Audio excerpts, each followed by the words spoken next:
que j'ai bien aimé, c'était de se poser la question du sens et de l'utilité de ce qu'on fait. Et d'une certaine manière, de hiérarchiser nos priorités. Parce qu'on voit bien, effectivement, que il y a la gestion du quotidien, c'est votre vie, quoi. Et on vit ça aussi individuellement. Et cette gestion du quotidien qui va être démultipliée par l'accélération du temps, et notamment avec les outils numériques, avec les transports à grande vitesse, fait qu'on est pris dans une espèce de... On est un peu comme les hamsters dans la roue, quoi. Il faut qu'on fasse tourner la roue, quoi. Et il y a plein de moments où on ne sait plus exactement pourquoi on fait tourner la roue. À quoi ça sert finalement tous ces trucs-là? C'est ce que notre ami, je ne sais plus comment il s'appelait, voilà, disait par rapport à la voiture autonome.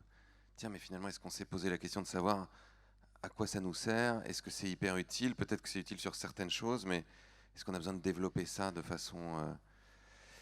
Et étant donné ce que je vous disais au début de la journée, c'est-à-dire le temps qui se rétrécit, je pense que se poser cette question du sens régulièrement, se dire à quoi ça sert et quelles sont les priorités là aujourd'hui, moi j'en évoquais certaines avec vous tout à l'heure, c'est fondamental.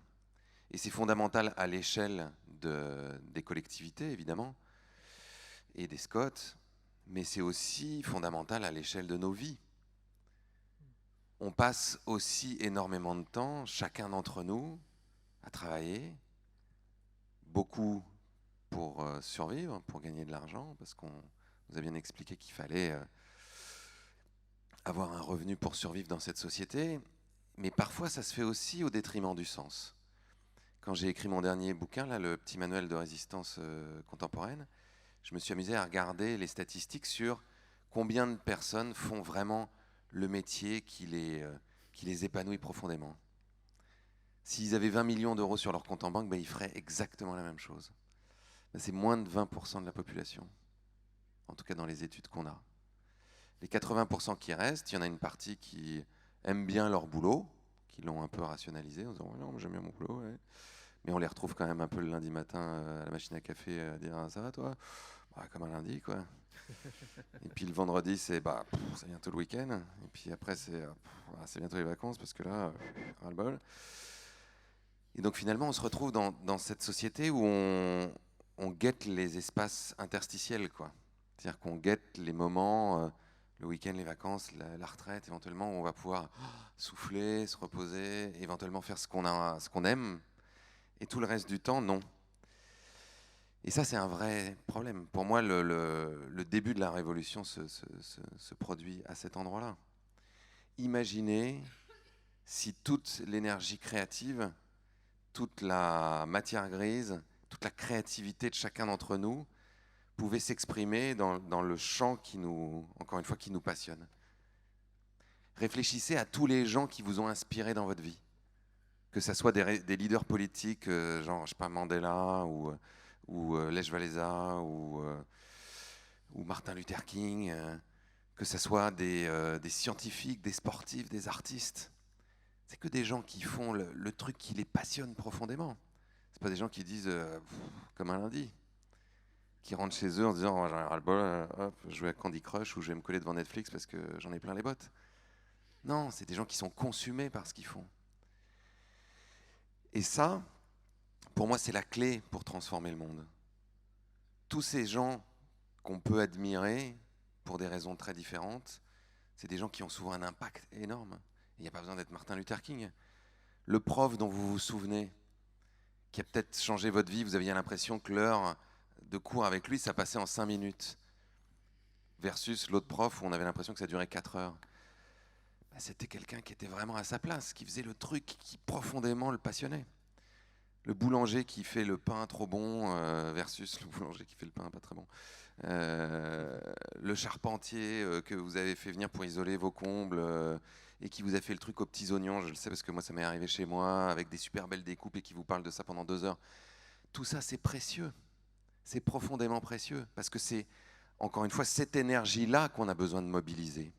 C'est pas une énergie simplement de culpabilité, d'angoisse, de se dire aïe aïe aïe, tout le monde va mourir. Donc il faut absolument qu'on fasse quelque chose. Ça marche pas, on voit bien que ça marche pas. Ça peut finir par être même une espèce de militantisme sacrificiel. Moi, j'ai fait du militantisme sacrificiel pendant près de 10 ans.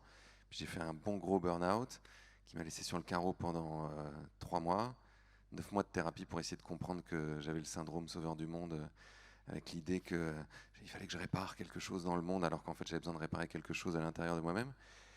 Et qu'en réalité, peut-être que c'était le moment pour moi de faire ce qui me passionnait. C'est le moment où j'ai choisi de faire demain. Et ça a eu beaucoup d'impact. Et donc ça a confirmé ma théorie que quand on fait ce pourquoi on est doué, c'est un peu comme la permaculture, quand vous mettez la bonne espèce au bon endroit et que vous l'articulez avec une autre espèce complémentaire à un autre endroit et que vous réfléchissez au microclimat, à ce qui est le plus adapté, ben vous démultipliez l'effet. Et puis parallèlement à ça, vous arrêtez d'être un pompier pyromane. Parce que si toute la journée on fait un truc qui va un peu contre nos convictions, qui éventuellement nourrit un système qui est contraire à ce qu'on aimerait voir advenir dans le monde, c'est la blague que je fais tout le temps, mais c'est un peu comme dire, bah, je travaille chez Monsanto, mais j'y vais en vélo, quoi. Voilà. Toute la journée, je travaille chez Monsanto, mais le soir, je prends mon vélo, et puis je trie mes poubelles. Ah bon, bah ça va, alors tu vas sauver le monde, quoi. Non, c'est toute la journée que ça se passe. Donc je vous engage, vous tous, où que vous soyez, à vous demander si c'est le bon endroit. Est-ce que vous êtes au bon endroit? Et ensuite à essayer de déployer des stratégies pour y être. Et si vous êtes au bon endroit, dans ces collectivités, dans ce travail sur les Scots, ben, génial. Il faut que vous deveniez rayonnant. Et c'est en étant rayonnant que vous allez embarquer des gens derrière vous, qui vont avoir envie de travailler avec vous. On parlait tout à l'heure de qu'est-ce qui va mobiliser les gens. En règle générale, ce qui mobilise les gens, c'est pas de leur dire « Venez, on va faire une réunion sur le changement climatique avec des gens qui vont parler comme ça, oui, alors avec la planification territoriale, machin. » C'est hyper chiant. Non mais sans déconner, c'est hyper chiant. Si vous dites aux gens, effectivement, on va faire un apéro, on va se retrouver ensemble, ou si vous cherchez des sujets qui mobilisent potentiellement tout votre territoire. On parlait des transitions tout à l'heure. Rob Hopkins, quand on l'a interviewé pour Demain, nous disait, nous, au départ, quand on a commencé à faire les villes en transition, il y a des endroits où on n'y arrivait pas, quoi. On n'arrivait pas à monter des groupes de transition. Parce qu'effectivement, dire aux gens, venez, on va parler de transition, on va parler de changement climatique, de pic pétrolier, tout ça. Si vous allez dans la rue et que vous dites ça aux gens, vous avez assez peu de chances qu'ils se ramènent pour créer une espèce de groupe super dynamique.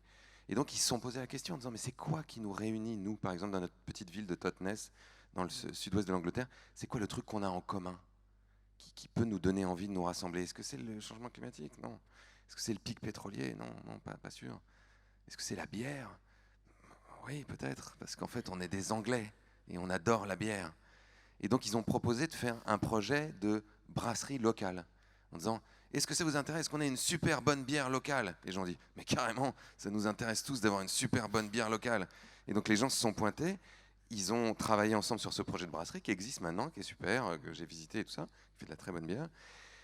Et à cette occasion-là, à travers ce prétexte, ils ont commencé à se dire, mais pourquoi on le fait pour la bière et pourquoi on le fait pas aussi pour ce qu'on mange? Parce que c'est un vrai sujet aussi, qu'on fasse venir les trucs de très très loin et puis c'est pas très bon. Et, bah oui, c'est vrai, c'est vrai. Et pourquoi on le fait pas aussi sur plein d'autres sujets de l'économie locale? Bah oui, oui, c'est vrai, c'est vrai. Et tout ça, finalement, ça nous permet aussi de nous préparer à ce qui se passe là, ce changement climatique qui va nous mettre en danger. Donc ça nous permet de créer de la résilience. Bah oui, oui, oui, formidable. Bah ok, faisons-le. Et après, c'est devenu un jeu. Par exemple, ils ont créé les Transition Street, où le jeu, c'était toutes les semaines, les gens se réunissent, ils boivent des coups, ils mangent du fromage, ils faisaient des trucs wine and cheese et tout ça. Et ils se disent, qu'est-ce que tu as fait, toi? Quelle stratégie tu as eue pour consommer moins d'énergie chez toi? Comme un jeu, quoi. Moi, j'ai diminué ma facture de temps, mais attends, j'ai fait tel truc, ça a hyper bien marché. Ah ouais, trop bien et tout, moi je vais le faire aussi. C'est ce que je disais tout à l'heure avec les smartphones, on est une espèce qui a besoin de ça, qui a besoin de jouer, qui a besoin que ça soit ludique, qui est une espèce sociale, qui a besoin de se relier aux autres, qui a besoin de se parler, qui a besoin de se toucher, qui a besoin de trouver du sens, qui a besoin aussi de se situer. C'est-à-dire qu'on ne peut pas avoir des discussions qui sont uniquement des discussions empiriques, mais on a besoin que ça soit situé à un endroit, de voir l'impact de ce qu'on fait, d'en avoir le bénéfice dans sa propre vie. Et donc, je reviens à ce que disait quelqu'un au démarrage, et je finirai avec ça. C'était le garçon de l'ADEME, là, je ne sais plus comment il s'appelait, Les gens s'engagent quand ils ont un intérêt à faire quelque chose. Si vous avez envie d'engager des gens à faire des trucs avec vous, il faut réfléchir à c'est quoi leur intérêt. C'est pas un gros mot. Leur intérêt personnel, c'est-à-dire qu'est-ce que ça va leur apporter. Et ça peut être très noble, c'est-à-dire que ça peut leur apporter tout simplement du sens, ça peut leur apporter de calmer leur angoisse par rapport au changement climatique, mais ça peut aussi leur apporter un truc très concret, de manger des trucs meilleurs. Ça peut leur apporter aussi de s'inscrire dans une communauté, de se faire des copains, de ne pas rester tout seul chez eux, justement, derrière Netflix. Ça peut leur apporter de s'impliquer et d'être utile. Il y a plein de gens qui ont envie d'être utiles, qui ont même besoin d'être utiles. Quand on regarde la pyramide des besoins, le fait d'être utile, c'est très important. Et il y a plein de personnes qui, aujourd'hui, dans notre société très individualisée, ne trouvent plus d'espace dans lequel ils peuvent être utiles. Donc, tout ça sont des moteurs très puissants et qu'on a tendance à ne pas utiliser. Et à côté de ça, à utiliser plutôt, effectivement, la peur, l'angoisse, la menace et la technocratie. Ben, moi, je nous encourage collectivement à essayer d'explorer ces moteurs-là et de les utiliser pour faire des choses puissantes qui nous rendent heureux en même temps qu'elles résolvent les problèmes. Voilà, merci beaucoup.